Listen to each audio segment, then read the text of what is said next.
رمضان المبارک اللہ رب العزت کی طرف سے بہت بڑا انعام ہے اس امت پر کہ جس میں ہم اللہ رب العزت کا تعلق قرب محبت حاصل کرنے کے لیے اللہ رب العزت نے ہمیں یہ ایک موقع فراہم کیا ہے۔ تو اللہ رب العزت ہمیں اس موقع کی قدردانی کی توفیق نصیب فرمائے کہ ہم اس سے فائدہ اٹھاتے ہوئے اس کو اللہ رب العزت کی منشا کے مطابق اس وقت کو استعمال کر سکیں۔ اس کے لیے چند معمولات ہیں کہ روزہ تو الحمدللہ سب ساتھی اس کا اہتمام فرما رہے ہیں اور یہ ضروری ہے۔ اس کے ساتھ 20 رکعت تراویح اس کا اہتمام بھی بہت ضروری ہے۔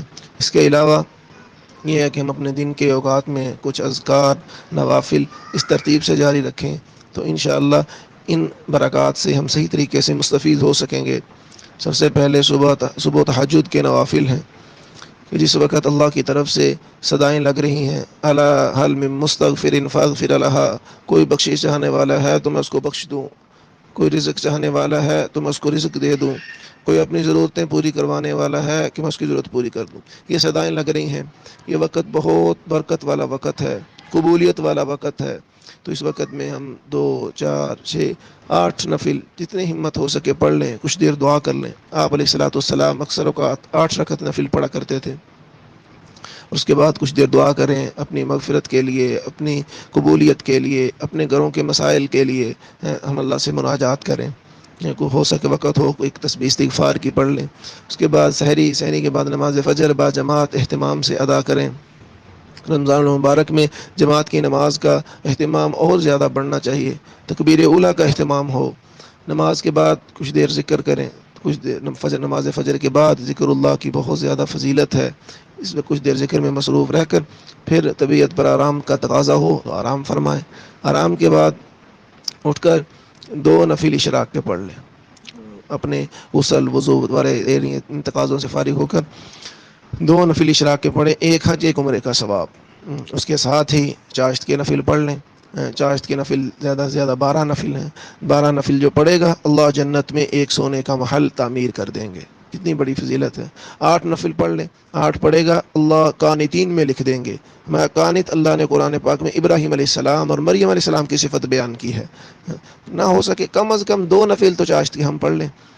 2 نفل چاشت کے پڑھیں گے 360 جوڑوں کا صدقہ۔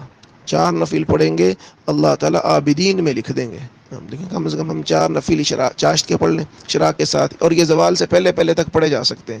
زوال کا ٹائم آج تک کل تقریباً 11:45 سے پہلے وقت ہے، تو یہ 11:45 سے پہلے تک پڑھے جا سکتے۔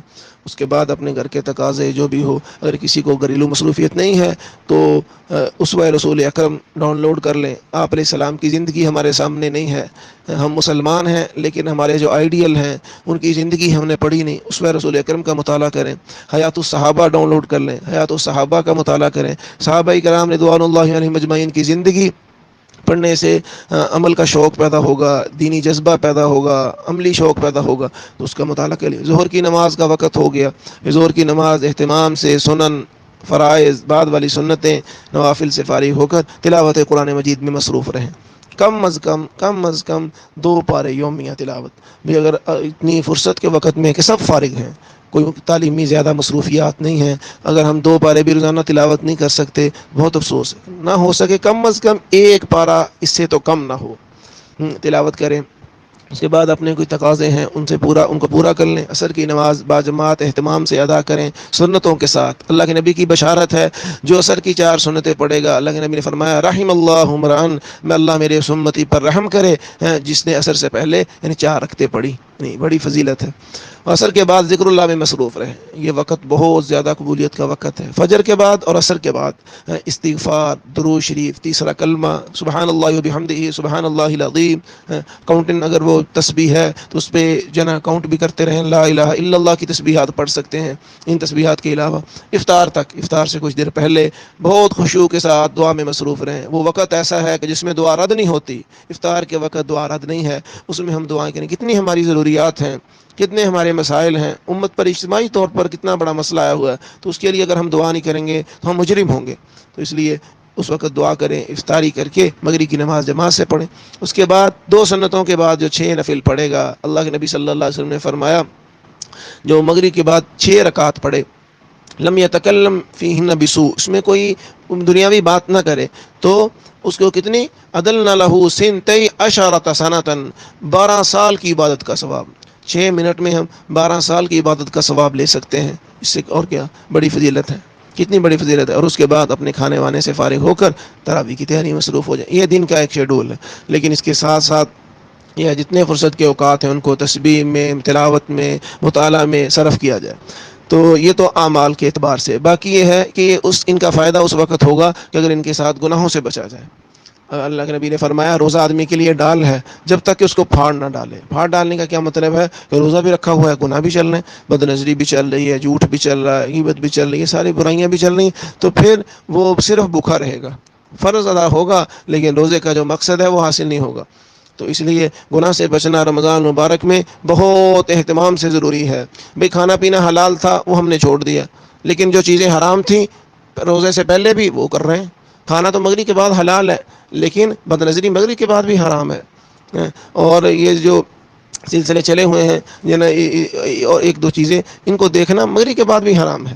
تو اس لیے رمضان مبارک میں گناہ کرنا اللہ رب العزت کے غضب کو دعوت دینا ہے۔ اللہ کی رحمت برس رہی ہے، اللہ رحمتیں لوٹا رہے ہیں اور ہم گناہ میں مصروف ہو جائیں، کتنے افسوس کی بات ہے۔ کوئی ایک آدمی آپ کوئی چیز تقسیم کریں، کبھی چیز تقسیم کر رہے ہوں تو لینے والا اگر آپ کے گھر کے سامنے ہی وہ چیز پھینک کے چلا جائے تو اس دکھ کا اندازہ صرف اس کو ہو سکتا ہے جس نے یہ عمل دیکھا ہو۔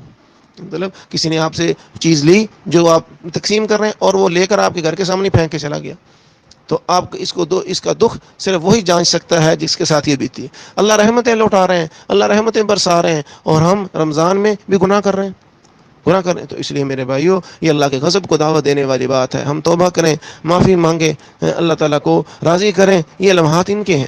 تو اس لیے جو آج کل ایک ڈرامہ سیریل جو چل رہی ہے بہت زیادہ اس کی وبا پھیلی ہوئی ہے، اسٹوڈنٹ ان کو دیکھنے میں مصروف ہیں، اپنی فرصت کو اس طرف لگا رہے ہیں، یہ ناجائز ہے، یہ گناہ ہے، اس کے اندر بد نظری ہے۔ تو روزے کے ساتھ پھر وہ اپنا وقت ایک ڈرامہ دیکھنے میں، وہ ڈرامہ ہے۔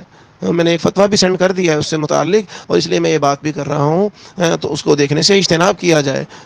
یہ دیکھنے سے کوئی اسلامی تاریخ زندہ نہیں ہوتی، اسلامی تاریخ زندہ ہوگی حیات الصحابہ پڑھنے سے، صحابہ کی زندگیاں پڑھنے سے، اسوہ رسول اکرم پڑھنے سے، اللہ کے نبی کی زندگیاں پڑھنے سے، اس کا مطالعہ کیا جائے۔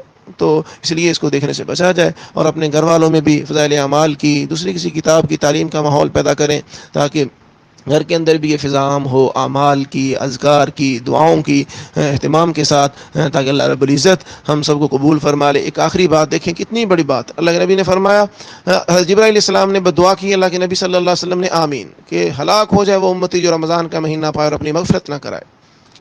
اب ہم 29ویں روزے ہلاکت لے کے جائیں، اگر رمضان میں گناہ جاری رہیں گے تو کبھی مغفرت نہیں ہوگی۔ بھئی کیسی مغفرت ہے کہ رمضان میں ہم گناہ کریں اور ہم چاہیں ہماری مغفرت ہو جائے؟ بھئی یہ تو عقل کے خلاف ہے۔ تو اس لیے اللہ کے نبی نے اس دعا پر آمین کہی کہ ہلاک ہو جائے وہ امتی جو رمضان کا مہینہ پائے اپنی مغفرت نہ کرائے۔ تو ہم 29ویں روزے ہلاکت لے کے لوٹیں گے اگر ہم نے یہ کام نہ چھوڑے، اگر ہم نے ان سے توبہ نہ کی، اگر ہم نے ان دنوں میں بھی گناہوں سے اجتناب نہ کیا۔ اللہ رب العزت ہم سب کو توفیق عمل نصیب فرمائے۔